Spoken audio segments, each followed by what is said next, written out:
پیارے بچوں، اگر آپ کو ہماری جادوئی اور سبق آموز کہانیاں پسند آتی ہیں تو پلیز ہمارے چینل کو لائک، سبسکرائب اور شیئر ضرور کریں تاکہ آپ کو اور بھی مزیدار کہانیاں مل سکیں۔ آج ہم آپ کو سنائیں گے ایک پرانی لیکن کبھی نہ بھولنے والی کہانی، علی بابا اور 40 چور کی۔ لیکن یاد رکھنا، اس کہانی میں جو سب سے بڑا خزانہ ہے وہ سونا چاندی نہیں بلکہ ایک انمول بات ہے۔ ایمانداری ہی اصل خزانہ ہے۔ بہت زمانہ پہلے عرب کے ایک گاؤں میں ایک غریب لکڑہارا رہتا تھا جس کا نام تھا علی بابا۔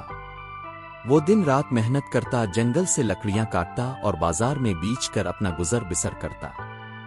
ایک دن لکڑیاں کاٹتے کاٹتے وہ جنگل کے اندر دور نکل گیا۔ اچانک اسے گھوڑوں کی ٹاپی سنائی دی۔ وہ فوراً ایک بڑے درخت کے پیچھے چھپ گیا۔ سامنے 40 خطرناک چور آ رہے تھے۔ ان کے سردار نے ایک بڑے پتھر کے سامنے آ کر کہا، کھل جا سم سم، اور جیسے ہی الفاظ نکلے پہاڑ کھل گیا اور اندر خزانے کا غار چمکنے لگا۔ چور اندر گئے اور پھر وہی الفاظ کہہ کر غار بند کر گئے۔ علی بابا نے سب کچھ اپنی آنکھوں سے دیکھا۔ جیسے ہی چور دور گئے علی بابا نے ہمت جمع کی اور کہا، کھل جا سم سم، اور غار کھل گیا۔ اندر خزانے کے ڈھیر لگے تھے لیکن علی بابا نے صرف تھوڑا سا سونا لیا۔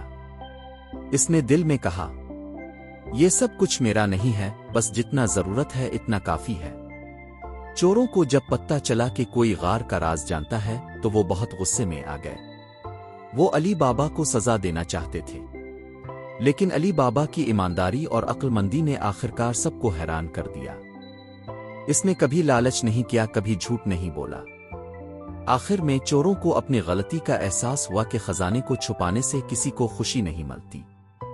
گاؤں کے لوگ علی بابا کی سچائی سے متاثر ہوئے اور کہنے لگے، اصل خزانہ سونے کا نہیں بلکہ ایمانداری کا ہے۔ Thanks for watching.